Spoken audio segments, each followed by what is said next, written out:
Bonjour à tous et à toutes, c'est le journal des sports du lundi 23 novembre. On est masqué mais motivé. Alors le sport a repris un tout petit peu. C'est pour les pros, c'est à huis clos, mais pas d'inquiétude, on a les images.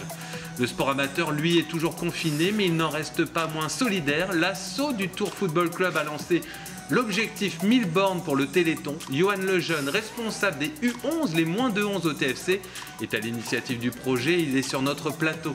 Merci Johan d'être avec nous. Bonsoir. Je vous disais, on est masqué, on est motivé. On va commencer par les résultats du week-end.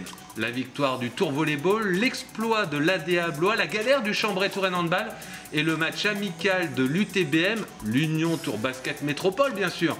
C'est tout de suite et c'est en images. Un mois d'arrêt et ça repart gagnant. Le Tour Volleyball s'impose face à Paris dans le classique du volley français 3-7-1. Facile pendant un 7,5, les hommes du Béréno cèdent du terrain et concèdent la troisième manche. L'essentiel est là, la victoire et une deuxième place au classement. Handball, la semaine avait si bien commencé pour le CTHB. Mercredi, les handballeuses chambrésiennes balayent Fleury-les-Aubrais, 36-24 à domicile. Dimanche, elles devaient jouer à Nice. 12 heures de minibus le samedi et le soir, elles apprennent que 2 joueuses niçoises sont touchées par la Covid-19. Match reporté et c'est reparti pour 12 heures de minibus le dimanche dans l'autre sens. En basket, nouvel exploit de l'ADA Blois en 16e de finale de la Coupe de France. Les basketteurs blésois s'imposent au Portel, pensionnaires de l'élite. Score final 90-92. L'aventure continue, tirage au sort le 11 décembre. De son côté, l'UTBM jouait un amical vendredi à la Halle Mont-Conseil face à Poitiers. Victoire des hommes de Pierre Tavano, 88-63, en attendant la reprise du championnat, en attendant le public.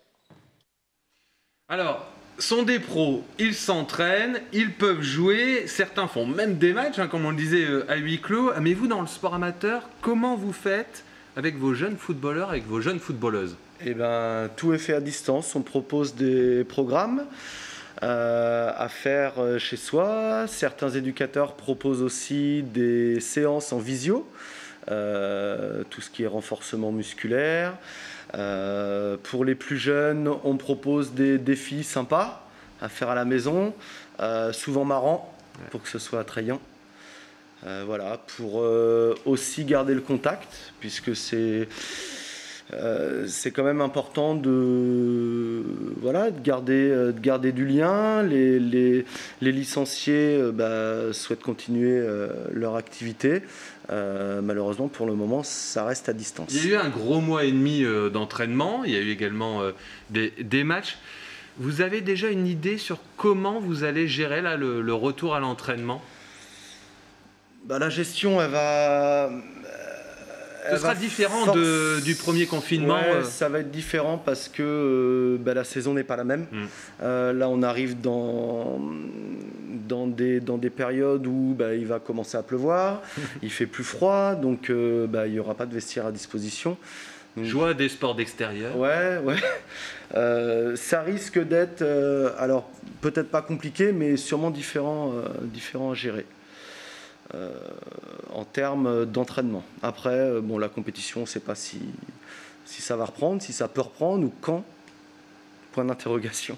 Vous avez des interrogations justement de la part des jeunes Oui, tout le monde en a. Alors des interrogations, pas forcément. Eux, ce qu'ils veulent, c'est reprendre. Ils veulent jouer. Ouais, ils veulent jouer. Ils veulent avoir ce contact avec les copains. Avec leurs éducateurs, avec la vie du club. Et je pense que ça manque à tout le monde d'avoir une vie sociale et de retrouver aussi ce loisir-là. Ça marche. Sport amateur, sport professionnel. Le président de la République a annoncé des aides financières la semaine dernière. Alors est-ce que ça va suffire ? C'est aussi ça, la vie des clubs. 400 millions d'euros, c'est le montant global des aides en faveur des acteurs du sport. Alors du côté du sport amateur, il y aura 100 millions pour un passeport. Vous avez compris le jeu de mots. C'est destiné aux jeunes et aux personnes en situation de handicap pour pratiquer une activité sportive. Il y a un fonds d'urgence de 15 millions qui est reconduit en 2021 pour les associations et pour les fédérations, un crédit supplémentaire de 20 millions pour compenser les pertes sur les licences. On a interrogé le président du comité olympique et sportif d'Indre-et-Loire, Pierre-Henri Lavrat.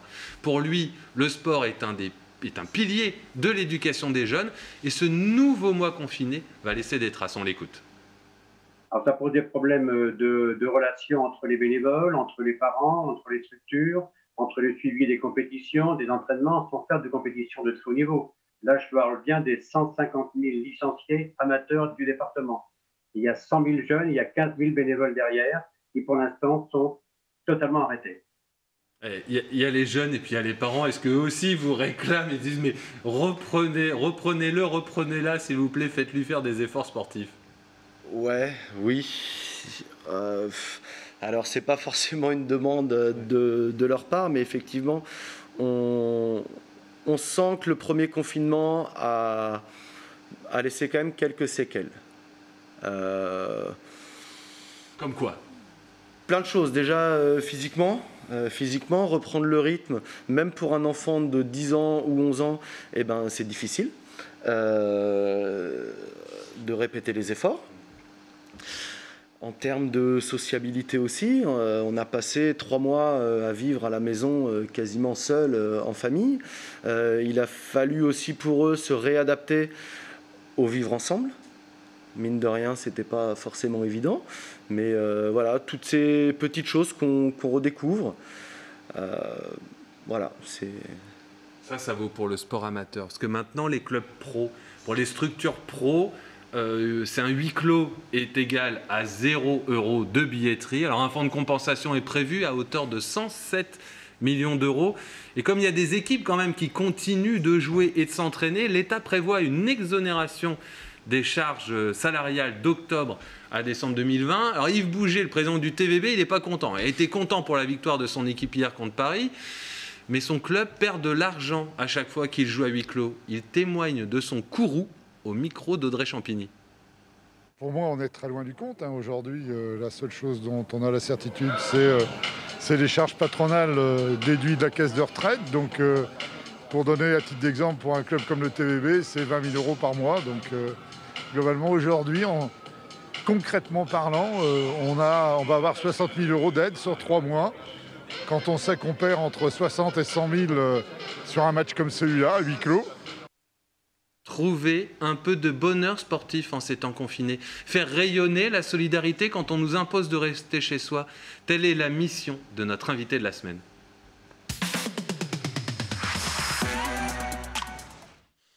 Johan, je le disais en début d'émission, vous êtes responsable des U11 au Tour FC. Vous avez lancé au début du mois l'objectif 1000 bornes au profit du Téléthon. C'est quoi le principe ? Le principe, c'est de mobiliser un maximum de personnes pour couvrir la distance de 1000 bornes. Voilà. On est sur de la course connectée, qu'on soit bien d'accord. On ne part pas tous en groupe. Hein, là. Non. Bien sûr, on n'est pas hors la loi Tour Football Club Association. Non. Faut rester dans le périmètre des 1 km. Ouais. C'est pas toujours évident, mais bon, on compte sur le bon sens de chacun. Effectivement, c'est une course connectée. L'idée nous est venue d'un super projet qui avait été mis en place l'an passé par le CHU de Tours pour récolter des fonds pour la recherche contre le Covid. Et effectivement, ça donne des idées.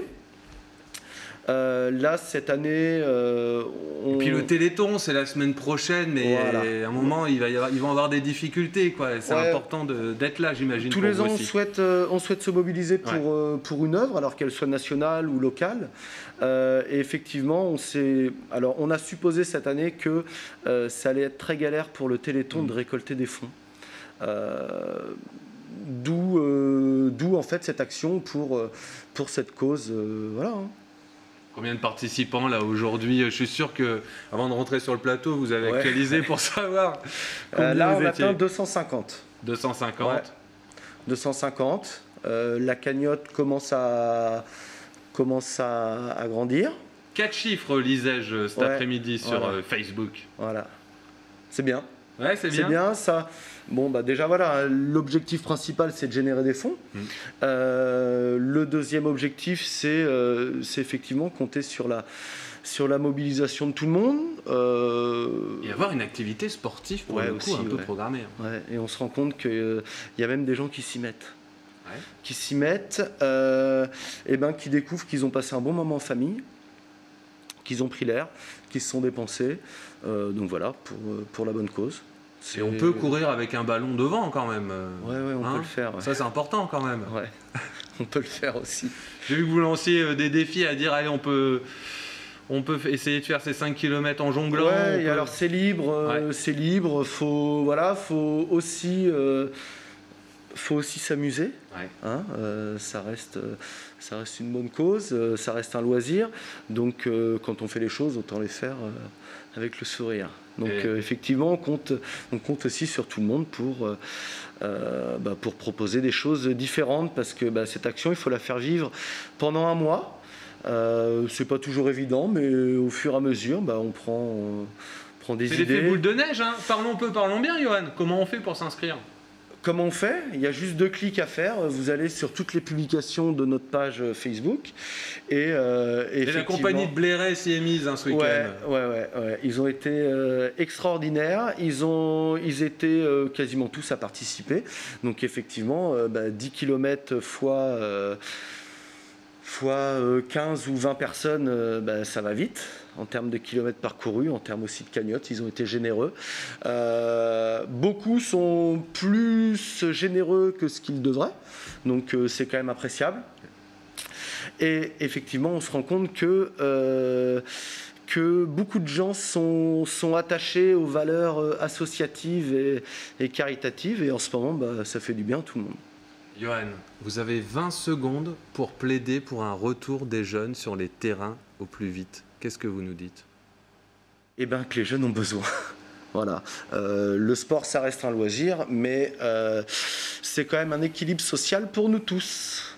Merci, petits et grands. Merci Johan pour cette bonne parole. Et sur cette note d'espoir, de solidarité, c'est la fin du Journal des Sports. Merci beaucoup d'avoir répondu à l'invitation, Johan. Merci à vous.